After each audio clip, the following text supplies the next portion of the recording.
আসসালামু আলাইকুম সবাইকে, কেমন আছেন সকলে? আশা করছি অনেক ভালো আছেন। আলহামদুলিল্লাহ আমিও আছি অনেক অনেক ভালো। আপনাদের সকলের দোয়া এবং আল্লাহর অশেষ রহমতে। আসলে আমি আজকে নতুন একটা ভিডিও নিয়ে আসলাম। আর আমার ফ্রিজে রমজানের কিছু বেসন মানে ঘোরাঘুরি করতেছিল আর কি, গড় পাড়তেছিল, যেটাকে আমাদের গ্রাম্য ভাষায় বলা হয়। তো আমি ভাবলাম এই বেসনটা কাজে লাগানো যায়। যদিও রূপচর্চার কাজে আমি হালকা পাতলা লাগাই, কিন্তু তারপরেও ফেলে রেখে তো আর লাভ নেই, অনেক দিনই হয়ে যাচ্ছে। আর ফ্রিজে রাখলে আলহামদুলিল্লাহ ভালো থাকে। তো যাই হোক, আজকে এই বেসন দিয়ে আপনাদের সঙ্গে অনেক মজাদার একটা রেসিপি করে দেখাবো। আর আপনারা, আমার মনে হয় অনেকেরই এই রেসিপিটা অনেক বেশি পছন্দের, মানে অনেকেই পছন্দ করেন আপনারা। যাই হোক, তো চলুন কি রেসিপি করতেছি সেটা আপনাদের সঙ্গে শেয়ার করি। খুবই ইজি। হ্যাঁ, তো আমি এখানে একটা বোল নিয়ে নিচ্ছি, তার সঙ্গে চামচ নিয়ে নিচ্ছি। এখানে কিছুটা পরিমাণ বেসন নিয়ে নিচ্ছি।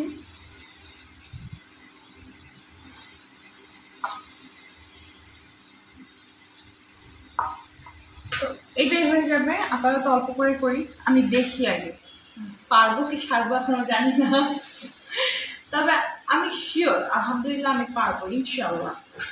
যাই হোক, এবার এখানে কিছুটা পানি অ্যাড করতেছি। হ্যাঁ, জাস্ট নর্মাল পানি অ্যাড করে এটাকে ভুনিয়ে নিচ্ছি। গরমের সময় ফ্যান চলতেছে, কিছুটা নয়েজ আসতেও পারে। একটু একটু করে পানি দিয়ে এই ব্যাটারটা তৈরি করে নিতে হবে। একেবারে বেশি পানি দিয়ে করতে গেলে ব্যাটারটা পারফেক্ট হবে না। যাই হোক, এই যে ব্যাটারের কনসিস্টেন্সিটা দেখে নেন। তো এবার এটা হয়ে গেছে, চলে যাব রান্নাঘরে। রান্নাঘরে এসে চুলার উপর একটা ফ্রাই প্যান বসিয়ে দিয়েছি, সেখানে তেল গরম করতে দিয়ে দিয়েছি। তেলটা গরম হওয়ার পরে আমি সেই ব্যাটারগুলো আমি পেঁয়াজুর মতো করে শেপ দিয়ে দিয়ে দিচ্ছি। এবার এগুলোকে মুচমুচে করে ভেজে নেব। প্রথমবারগুলো আমি বুঝতে পারিনি, একটু হালকা ফ্রাই করেছিলাম, তো সেগুলো নামানোর পরে দেখি যে একটু নরম নরম হয়ে গেছে, যার জন্য পরেরগুলো সবগুলো ডিপ ফ্রাই করেছি। তো সবগুলোকে এই যে উঠিয়ে নিচ্ছি। এর পরেরগুলো দেখতে পাবেন ডিপ ফ্রাই করা। তো এই যে সবগুলোকে ডিপ ফ্রাই করে নিয়েছি। এই পর্যায়ে এগুলোকে মুচমুচে দেখাচ্ছে। আর এগুলো করতে গিয়ে আমি প্রচুর পরিমাণে ঘেমে গেছি, আমার অবস্থা তো দেখতেই পাচ্ছেন আপনারা। নেক্সট ধাপে চলে যাব। এবার একটা ব্লেন্ডারের জারের মধ্যে সেই পেঁয়াজগুলোকে দিয়ে দিচ্ছি। এবার এগুলোকে খুব ভালোভাবে ব্লেন্ড করে গুঁড়ো করে নেব, যেমনটা ব্রেড ক্রাম হয় ঠিক সেই রকম। এবার এগুলোকে ঢেলে নিচ্ছে একটা বোলের মধ্যে। তো এই যে হয়ে গেছে। এরপর একটা ফ্রাই প্যানের মধ্যে হাফ কাপ চিনি এবং হাফ কাপ পানি মিশিয়ে চুলার উপর বসিয়ে দেব। চিনিটা মেল্ট হয়ে যাওয়া পর্যন্ত অপেক্ষা করব। যখন মেল্ট হয়ে যাবে এই পর্যায়ে দিয়ে দিচ্ছি অরেঞ্জ ফুড কালার, আপনারা চাইলে জর্দার কালারও দিতে পারেন। এবার তার মধ্যে দিয়ে দিলাম সেই আগে থেকে করে রাখা বেসনের গুঁড়োগুলো। এই পর্যায়ে আমি এখানে দিয়ে দিচ্ছি কিছুটা পরিমাণ গুঁড়ো দুধ। আপনারা চাইলে এটাকে দিতেও পারেন, আবার নাও দিতে পারেন, এটা অপশনাল। বাট আমি দিলাম, এটা করে একটু টেস্টটা ভালো আসবে তাই। আর শেষে আপনারা অবশ্যই চেষ্টা করবেন ঘি দেওয়ার জন্য, আমিও দিয়ে নিলাম। এই ঘিটা দিলে অনেক সুন্দর একটা ফ্লেভার আসে। যাই হোক, ফাইনালি এটাকে নামিয়ে নিয়ে এসেছি। একটু ঠান্ডা হয়ে যাওয়ার পরে এটাকে আমি মিষ্টির শেপ দিয়ে নিচ্ছি। তো এই যে, আর একটু আগে আমি একটা বানিয়ে রেখেছি অফ ক্যামেরায়, দেখতেই পাচ্ছেন। সেমভাবে আমি সবগুলোকে বানিয়ে নেব। তো এই যে, এবার আমি ঠিক দোকানের মতো করার জন্য একটু ডেকোরেশন করতেছিলাম। তো এই যে দেখেন, তৈরি হয়ে গেল আমার মতিচুর লাড্ডু। কত ইজিলি বানিয়ে নিলাম, কত দামি রেসিপি, দেখতে পেলেন তো। তো ফাইনালি তৈরি হয়ে গেল আমার ফেলে রাখা বেসন দিয়ে মতিচুর লাড্ডু। নামি দামি দোকানগুলোতে দেখবেন সেম এইভাবে সহজ পদ্ধতিতে আমাদেরকে এই যে সামান্য টাকার জিনিসটা এত দামে বিক্রি করে আমাদেরকে বোকা বানায়। ঠিক আছে, তো আমিও বানিয়ে ফেললাম মতিচুর লাড্ডু।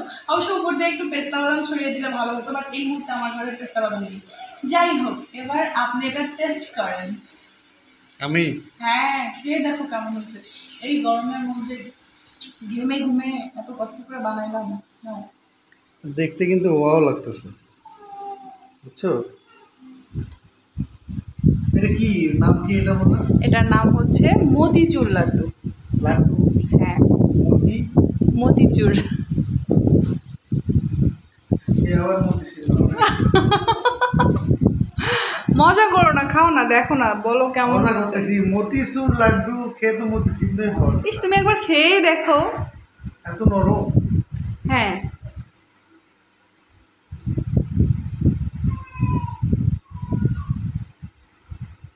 সত্যি করে রিভিউ দিবা কিন্তু। ভালো হলে ভালো বলবা, খারাপ হলে খারাপ বলবা। একেবারে অরিজিনাল রিভিউ চাই আমার। মধুসূদন হয়ে খাচ্ছি। আগে রিভিউ দাও, এতগুলো একসঙ্গে খাচ্ছ কেন? আজব তো। মধুসূদন হয়ে খাচ্ছি। সে এসব বলতে হয় না। হ্যাঁ সুন্দর হয়েছে। দেখছো খেয়ে ফেললাম একটা, এই যে আর একটু নিচ্ছি। সত্যি এত মজা হয়েছে? সত্যি সত্যি অনেক মজা হয়েছে। আমার গিফট সত্যি মজা হয়েছে। দেখি আমি তোমায় খাওয়াই। দেখো কেমন হয়েছে,